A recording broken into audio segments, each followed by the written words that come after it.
Je vous propose un nouveau tutoriel sur Ciel Bâtiment 2015, toujours dans le menu fichier, sur la mise en place de vos articles. Alors c'est vrai qu'on parle plutôt d'éléments dans Bâtiment et vos ouvrages.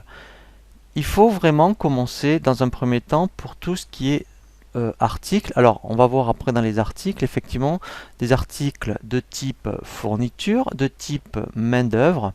Voilà, vous allez voir que ici, en fait, c'est bien indiqué, vous voyez, et de type matériel. Il faut déjà vraiment commencer par cette mise en place, et ensuite on verra, eh bien, vraiment les ouvrages. Alors, je vais déjà dans un premier temps, donc là c'est vrai que je suis dans une société où il y a déjà de la matière, comme ça c'est pour vous montrer un petit peu comment créer vos éléments. Donc si je prends des éléments de type fourniture, donc là, vous voyez, je vais cocher fourniture. Donc là, effectivement, il se trouve que c'est que de la fourniture. Et si je coche main d'œuvre, voilà, vous voyez, donc il me fait apparaître la main d'œuvre. Et si j'avais des éléments de type matériel, voilà, vous voyez, ils sont d'une autre couleur. Alors, je vais commencer par la fourniture. Donc là, mettons, je suis dans un dossier de maçonnerie. Alors après, vous verrez ce qui est intéressant, c'est avoir des exemples de création, bien effectivement, d'articles et d'ouvrages par rapport à votre activité. Et avant de vraiment les mettre en place, vous pouvez aller dans les dossiers qui vous sont proposés, vous voyez, dans Ciel Bâtiment.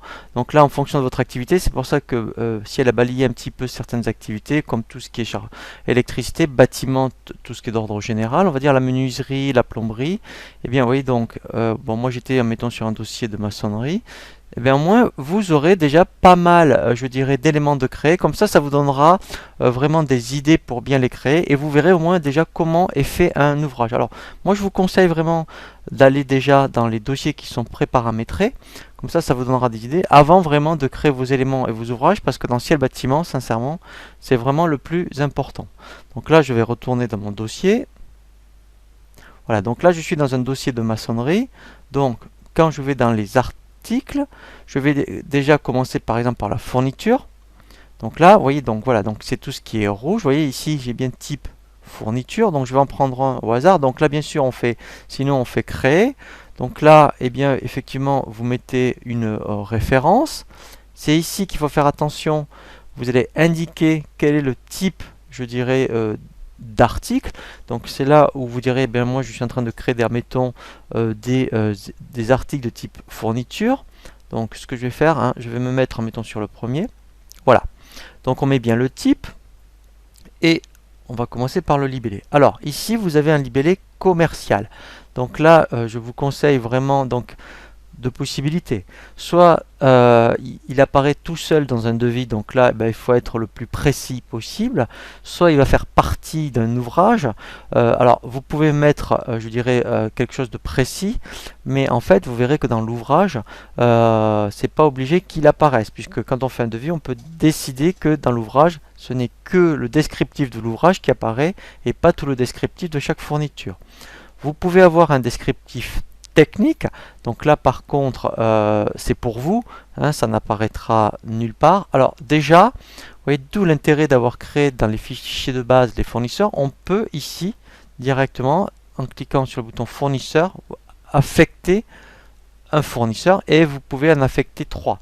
C'est-à-dire que si pour le même article, à un moment donné, alors déjà pour des notions de prix d'achat ou par rapport à des stocks, si admettons il est plus disponible chez le fournisseur 1, eh bien vous pourrez, alors là il n'y en a pas d'affecté, mais on aurait pu, vous voyez, affecter un deuxième fournisseur.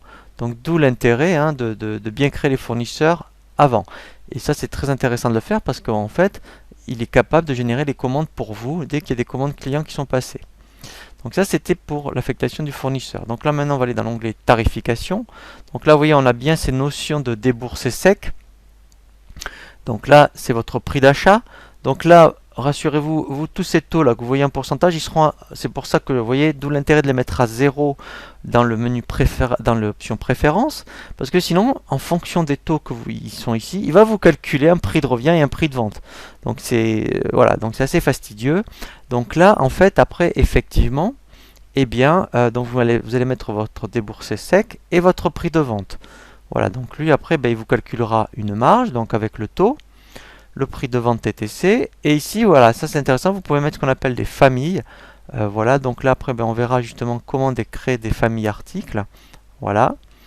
Et ensuite, voilà, alors ça c'est des mots-clés, ça peut être intéressant effectivement quand vous avez une grosse bibliothèque, et bien vous connaissez, admettons, des mots, des références, vous le mettez dans les mots-clés et au moins en recherche, ben, c'est beaucoup plus rapide. Ici, très important, c'est pour les comptes de vente et d'achat. Si vous faites le transfert sur Ciel Compta ou un autre logiciel de compta, vous allez mettre vos comptes comptables. Voilà, donc là, c'est le bouton compte, parce que là, effectivement, en fonction du taux de TVA, voyez, c'est pour ça que si c'est le même article, effectivement, hein, c'est le même article, mais en fonction des clients, vous le vendez soit à 20, soit à 5,5 par exemple, il faudra bien paramétrer les comptes pour le 7, voilà, aussi bien pour le 20 et le 5, et aussi bien pour le 6. Voilà, donc ça, c'est très très important. Voilà, et ensuite on a tout ce qui est documents externes. Voilà, donc là il faut vraiment donc faire très attention, bien mettre le fournisseur dans l'onglet tarification, le déboursé sec, le prix de vente, mettre une famille si besoin, les mots clés pour les rechercher plus rapidement et surtout le bouton compte TVA. Alors pour le transfert en compta. Donc bien mettre les comptes de vente et d'achat pour les ventes à 20% et les ventes à 5,5 ou vous voyez à 10. Voilà. Donc ça c'était pour les fournitures. Ensuite effectivement vous pouvez donc avoir de la main d'œuvre. Donc là en fait, eh bien effectivement, donc vous allez mettre ici, alors là, il y a un prix d'achat, il y a un déboursé sec qui a été indiqué parce que voilà, hein, c'est par rapport à des taux qu'il y avait ici, mais sinon vous ça sera zéro. Vous mettrez ben, je dirais le taux à laquelle eh bien, vous facturez votre prestation, donc au niveau des main-d'œuvre. Hein. Voilà, donc là, vous voyez, mettons, ça pourrait être 29,48 € de l'heure par exemple. Voilà, vous voyez, en unité. Alors, si ça avait été J pour journée, ici, vous mettrez un forfait à la journée par exemple. Voilà. Donc là, après, où il faut faire attention, alors il pourrait y avoir aussi une famille, voilà, de tout ce qui est par rapport aux main-d'œuvre. Et là, pareil, donc là, il faut, voyez, donc là, si vous le vendez que à 20, vous voyez, donc là, c'est du 706, parce que tout ce qui est main-d'œuvre, c'est de la prestation, eh bien, il faut le paramétrer avec un compte 706. Voilà. Donc ça, c'est vraiment très très important. Et après, effectivement, eh bien, vous avez, si besoin, en tout cas par rapport à votre activité, des notions de matériel. Alors, c'est peut être du matériel que vous louez ou que vous avez déjà, mais après, eh bien, effectivement, alors, si par rapport, vous verrez, à une prestation, donc là, on est dans la maçonnerie, quand on fera un ouvrage, eh on pourra appeler ce matériel parce que vous en avez besoin pour une heure, par exemple. Voilà. Alors, le client n'est pas obligé de le voir, mais en tout cas, il faut le créer vraiment dans le matériel puisque vous en avez besoin, vous l'apportez sur le chantier. Donc, ça va être pris en compte dans la facturation de l'ouvrage. Voilà, donc là, vous pouvez même estimer un déboursé sec, un prix de vente, voilà, et après, vous voyez, donc là, admettons, c'est par rapport à l'heure, à du temps passé, en fait, voilà, c'est, mettons, voilà, la tronçonneuse, là, vous passez une heure dessus, par exemple, voilà, vous allez ben, le facturer, et là, pareil, eh bien, vous aurez peut-être un compte de TVA spécifique pour tout ce qui est matériel. Voilà, donc ça, c'est vraiment la première chose à faire quand on est dans voilà, dans les articles. Il faut vraiment bien créer ces notions d'articles qui vont être de type fourniture, main-d'œuvre et matériel. Alors après pour les familles, effectivement, vous pouvez ici, alors voilà, donc là il y a des familles déjà préparamétrées, voilà, que vous pouvez affecter. Alors ça peut être intéressant par rapport aux éditions ensuite, voilà. Et après, ben, l'article final, on va dire, c'est ce qu'on appelle des ouvrages. Donc là, les ouvrages, en fait, voilà, c'est vraiment particulier. Alors, je vais faire, admettons, exprès d'en créer un. Donc, admettons, là, je suis dans une entreprise de maçonnerie. Donc, je vais me dire qu'en fait, je vais créer admettons, un ouvrage qui va s'appeler façade mur, par exemple. Donc là, je fais créer. Voilà. Donc là, alors là, en fait, je peux mettre vraiment la référence qui m'intéresse. Donc là, c'est là que il faut vraiment être le plus commercial possible. Alors façade après, donc là, il faudrait mettre vraiment un descriptif détaillé, je dirais, dans le descriptif commercial. Voilà, donc pour passer en dessous, il faut faire CTRL-Entrée. Voilà, donc là, voilà, il faut le développer le maximum parce que le client, après, on ira faire un devis avec un ouvrage. Vous voyez, si je prends un exemple d'un ouvrage, vous voyez, mettons comme ça. Voilà, ah oui, alors là, c'est vrai que voilà, dans le libellé, voilà. Vous voyez, par exemple, si je devais faire un devis avec ce type d'ouvrage, le client ne verrait que ça. Après, on dit de tout ce dont on a besoin, mais c'est pour ça que là, il faut vraiment, je dirais, le libellé commercial au niveau de l'ouvrage, hein, il faut vraiment le développer, si vous voulez. Donc après, eh bien, vous affectez une famille ouvrage, voilà. Après, éventuellement, pourquoi pas, alors, peut-être un sous-traitant, puisque là, effectivement, si pour ça vous avez besoin, je dirais, de quelqu'un, eh bien, vous allez chercher un sous-traitant. Ensuite, voilà, ce qui est important, c'est la tarification. Ici, vous voyez, vous allez aller chercher, je dirais, tous les éléments, tous les articles que vous avez besoin pour faire l'ouvrage. Donc en bas, vous voyez, vous avez, alors, il faut faire Shift, vous allez voir, je vais le faire. Je vais faire Shift F4. Donc Shift F4 au clavier, c'est une grosse flèche qui est au-dessus de la touche CTRL. Et vous faites Shift F4 et lui, il va après vous appeler, voilà, tous vos articles. Et là, vous irez choisir, ben voilà, pour cet ouvrage, j'ai besoin peut-être de fourniture ou de la main-d'œuvre. Et lui, en fait, il va l'insérer ici. Vous voyez, alors donc après, quand vous voulez en rajouter d'autres, ici, vous avez ce qu'on appelle insérer composant. Voilà. Vous voyez, donc là, je fais Shift F4. Voilà. Et là, je peux dire, bon, ben voilà, j'ai besoin, mettons, de la fourniture. Donc, je vais prendre, alors là, je vais en prendre une au hasard. Voilà. Donc, et là, vous dites, admettons, la quantité. Donc là, admettons, ben, vous pouvez dire, bon, ben voilà, j'ai besoin de deux armatures, voilà. Alors, ça peut être de la fourniture, mais si vous avez besoin de main-d'œuvre, vous allez vous dire, ben voilà, je vais passer, admettons, tant de temps. Eh bien, vous faites Shift F4. Et là, en fait, vous dites, bon, ben voilà, je vais chercher de la main-d'œuvre. Voilà. Et là, en fait, j'ai besoin, mettons, voilà, vous voyez, bon, je crois elle est déjà prise, hein, mais voilà, je la sélectionne. Et là, vous voyez, c'est 27 euros de l'heure. Et vous pouvez dire, bon, mais je vais passer 4 heures, par exemple, vous voyez, etc., etc. Et lui, alors, là, normalement, ça sera à 0, tous ces taux, parce que sinon, il va vous calculer un prix de vente. Donc, il vous dit, le déboursé sec, alors le déboursé sec, c'est le prix d'achat de chaque élément. Ça vous coûterait 83,45 €. Mais après, en prix de vente, vous pouvez vraiment donc, lui, il met les prix de vente, je dirais, de chaque élément, mais vous pouvez le mettre au prix que vous voulez. Vous voyez, je vais faire exprès, vous pouvez dire, bon, mais voilà, moi je vais le facturer, mais hop là, pardon, je vais le facturer 300 euros. Voilà. Voilà, alors ça je vous rassure, hein, ces pourcentages vous ne les aurez pas si dans les préférences hein, vous l'avez mis à 0, vous voyez, parce que voilà, sinon c'est assez fastidieux. Voilà, et ça c'est vraiment ce que va voir le client. Le client lui verra que ce descriptif avec un tarif à 300 euros. Donc on va le voir justement après au niveau des devis. Voilà, donc c'est comme ça qu'on construit un ouvrage. Hein. Il faut vraiment faire comme ça. Il ne faut pas, dans un devis, en fonction de votre activité, il ne faut pas appeler toutes les fournitures ou la main-d'œuvre.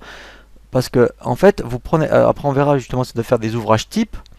Parce qu'après, quand on a un ouvrage type, on peut, en fonction des cas, soit enlever un des 4 éléments, là, vous voyez, ou en rajouter un. Voilà, donc au moins, vous allez gagner du temps. Parce que si à chaque fois vous devez créer vos ouvrages, si c'est toujours les mêmes prestations qui reviennent, vous le faites avant, vous les préparez, et après vous les adaptez en fonction des clients. Voilà, donc après on a ce qu'on appelle une notion de complément. On peut aussi là rajouter des références, mais là en fait c'est par rapport à des ouvrages. Voilà, donc on peut rajouter des ouvrages dans des ouvrages. Voilà, mais après vous voyez normalement ça sera ici. Vous pouvez rajouter ce qu'on appelle des composants et vous pouvez aussi en supprimer. Voilà, et là au moins votre ouvrage il est terminé. Voilà, donc c'est vraiment comme ça hein, qu'il faut faire. Hein, voilà, donc là mettons oui, si j'en prenais un autre par exemple. Voilà, bien en fait, bon là il est simple, il n'y a que de la main. Pourquoi pas, ça peut aussi arriver. Hein, il n'y a que de la main d'œuvre. Voilà, si j'en prends mettons un autre. Bon ben là voilà, il n'y a que de la main d'œuvre encore. Là également. Alors voyons. Voilà, donc là mettons pour celui-ci, voilà. il y a, admettons, de la fabrication et de la main-d'œuvre. Donc ça, voilà, il faut vraiment essayer de raisonner comme ça, parce que c'est comme ça que vous allez vraiment optimiser le ciel bâtiment. Et après, effectivement, dans ouvrage, eh bien, vous pouvez avoir après des mises à jour. Voilà. Donc là, si après par rapport à un ouvrage, il y a des mises à jour de tarifs, par exemple, eh bien, vous allez chercher un ouvrage. Alors là, c'est vrai que c'est par rapport à des pourcentages voilà. Hein. Donc là, c'est vrai que il faut avoir mis, je dirais, des pourcentages dans la fiche ouvrage. Et là, ben, s'il y a une augmentation ou une diminution, vous le changez. Et lui, il va vous recalculer le prix. Donc ça, c'est ce qu'on appelle les modifications globales. Donc ça peut être intéressant. Donc par rapport, donc là on est toujours vraiment dans des notions d'ouvrage, par exemple. Voilà. Et bien, s'il y a quelque chose à changer, soit au niveau de la famille, des mots-clés, enfin, ou le code de TVA, par exemple, eh bien, alors vous faites manuel. Voilà. Alors après, voilà, ici. Et là, après, voilà, on affecte la famille et lui, il va le mettre à jour directement. Voilà, voilà, dans l'ouvrage. Voilà. Et après, vous voyez, on peut soit ajouter ou enlever. Donc ça peut être intéressant pour faire des modifications d'ouvrage. Eh bien, en fait, on peut les faire, voilà, sur les familles, les mots-clés, l'unité, ou tout ce qui concernera la TVA. Voilà. Donc là, on a bien vu vraiment toutes ces notions d'ouvrage. Après, effectivement, les modifications de composantes, eh bien, on peut après rajouter, voilà, vous voyez, dans un ouvrage, on peut rajouter, eh bien, là, effectivement, après, on peut rajouter un ouvrage, dans un ouvrage, et après la quantité. Voilà. Voilà, donc là, on a bien vu vraiment toutes ces notions, je dirais, d'articles, aussi bien matériel, fourniture que main-d'œuvre, et ensuite, après, effectivement, l'objectif, c'est d'arriver à un ouvrage où vous allez chercher aussi tout ce dont vous avez besoin pour réaliser votre prestation par rapport à des fournitures, main-d'œuvre ou matériel. Je vous propose maintenant effectivement un tutoriel sur tout ce qui est circuit au niveau des documents de vente. Et bien effectivement, une fois que toute votre base article est en place, on va voir vraiment comment après créer des devis pour arriver à la facture.